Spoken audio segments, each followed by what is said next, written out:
Sziasztok, én Lara vagyok, és a mai videóban azt szeretném elmesélni, hogy hogyan lettem szerelmes.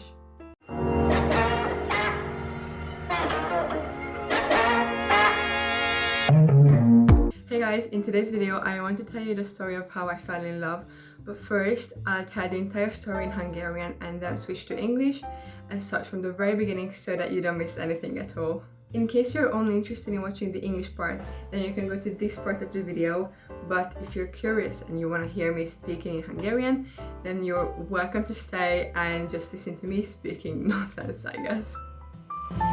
Ez a történet nagyon sokat jelent nekem, és úgy érzem, hogy ha nem minden pontosan úgy történik, ahogy történt, akkor lehet, hogy egyáltalán nem is olyan lennék, amilyen most vagyok. Ezért nagyon örülök ennek az egésznek, hogy pontosan így történt, és semmit sem változtatnék rajta. Az egész 5. osztályban kezdődött, amikor egyik délután beszélgettem az osztálytársammal, és megkérdeztem tőle, hogy mit csinál. Azt mondta, hogy éppen egy repülőfelszállást néz. Én meg egyáltalán nem értettem, hogy miről beszél, megkérdeztem tőle, hogy egy repülőtéren van, vagy egy filmet néz, vagy mégis micsoda, nem értettem. És akkor mondta, hogy van egy ilyen weboldal, a Flight Radar 24, ahol lehet nézni a repülők landolását, felszállását, vagy az egész útokat nyomon követni. És nyilván egyből rá is kerestem, és megnéztem, hogy mégis miket lehet csinálni még ezen az oldalon. Nem sokkal később fel is fedeztem, hogy van egy ilyen chat funkciója az oldalnak, ahol különböző chat szobák voltak, mindenféle országnak és nyelvnek külön volt.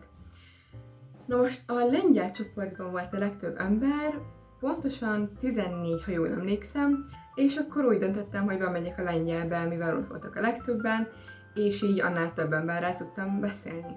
Mivel csak 5-es voltam, az angol nyelvtudásom nem igazán volt valami magas szintű, de mindenképpen éreztem magamban ezt a vágyat, hogy én angolul akarok beszélni az ottani emberekkel, mivel lengyelül nem tudtam, és gondoltam, hogy magyarul meg nem igazán értenék, szóval nem volt más választásom. Tehát elkezdtem angolul beszélni a csoportban, kérdeztem az embereket, hogy milyen az időjárás náluk, mivel aznap angolból pont az időjárással kapcsolatos kifejezéseket tanultuk, és annyira örültem annak, hogy tudom hasznosítani azt a tudásomat, amit előzőleg az iskolában tanultam, és annyira élveztem, hogy az aznap szerzett tudásomat tudtam alkalmazni a való életben, még ha nem is annyira valódi szituáció volt, mivel hogy az interneten keresztül beszélgettünk, de valamilyen szinten mégis az iskolán kívül tudtam használni a nyelvtudásomat.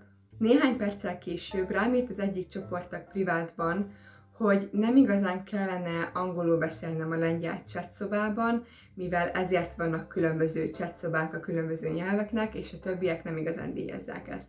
Viszont ő szívesen beszélne velem privátban angolul, hogy ő is fejlessze a tudását.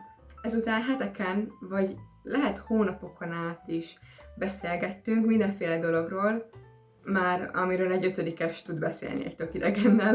Emlékszem, hogy minden nap alig vártam, hogy hazaérjek és beszélhessek ezzel az adott személlyel, akiről közben kiderült, hogy fiú, így mondanom sem kell, hogy még jobban érdekelt az egész.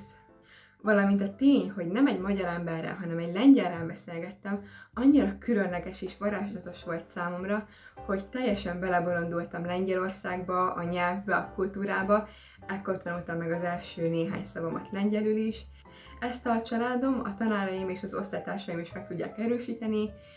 Mindenemet innentől kezdve lengyelre díszítettem ki, lengyel zászlós matricákat raktam a füzeteimre, lengyel szövegeket írtam mindenhova, mindenem lengyeles volt, teljesen belebolondultam és imádtam Lengyelországot.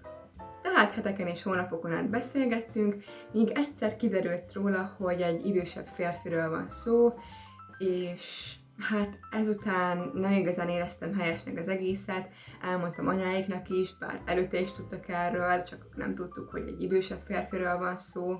Szóval ezután megszakadt közöttünk a kapcsolat, de nem baj, mert enélkül tényleg nem lennék olyan, amilyen most vagyok, úgyhogy szeretem ezt a történetet. Ó, és Norbi, ha egyszer nézed ezt a videót, akkor remélem, hogy tudod, hogy rólad volt szó, te voltál az osztálytársam, és szeretném, hogy tudd, hogy nagyon-nagyon hálás vagyok neked. És már valószínűleg arra is rájöttetek, hogy ez nem egy szokásos szerelmi történet, ugyanis nem egy fiúba lettem szerelmes, hanem a nyelvekbe, az országokba és a földrajzba.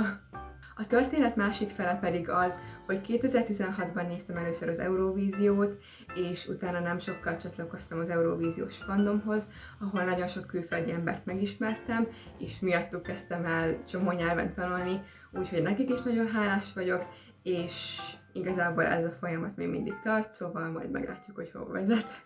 Most pedig akkor elmondom az egészet angolul is.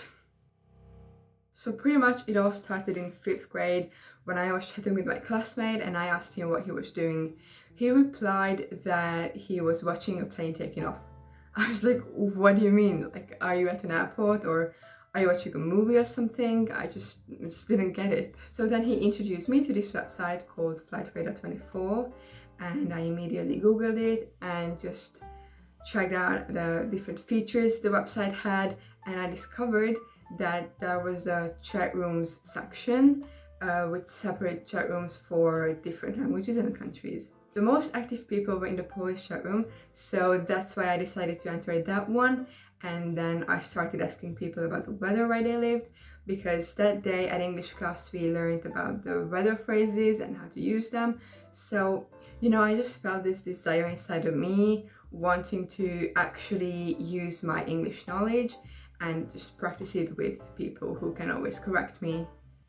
As I've said, back then I was in 5th grade, so I don't really think I have to explain that my level of English wasn't such a high level, but I just still wanted to practice and I enjoyed practicing the language.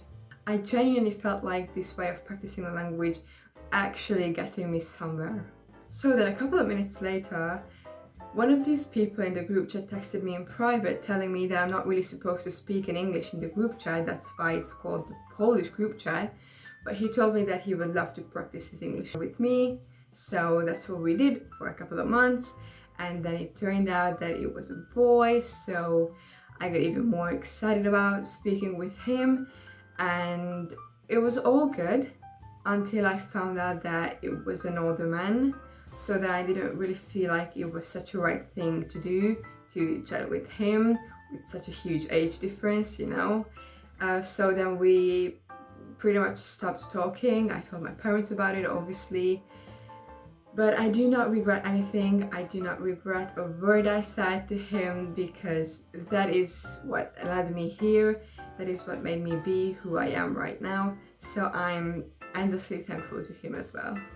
Oh, and I forgot to tell you that before finding out his gender or his age, I fell madly in love with Poland, the culture, the language, and especially the people of Poland. And I was so crazy about the country that I would decorate everything I owned with Polish stickers and lyrics of songs that were Polish, just really everything. I was crazy.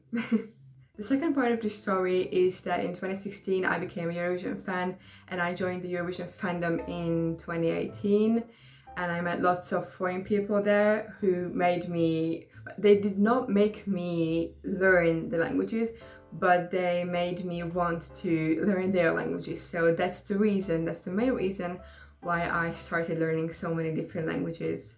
And I love them so much, I love them endlessly, and they're still my friends, and I really truly do love them. As you've probably already figured, this is not a regular love story because it's not me falling in love with a guy, but it's me falling in love with countries, languages, and just geography itself. So I hope you're not so disappointed in me. But anyway, thank you so much for watching, and I really hope you liked this short story time with me. And if you're interested in similar content or in videos of me speaking about the languages that I'm currently learning and the ones that I'm planning to learn in the future, then definitely stay tuned and I'll see you in my next video. Bye!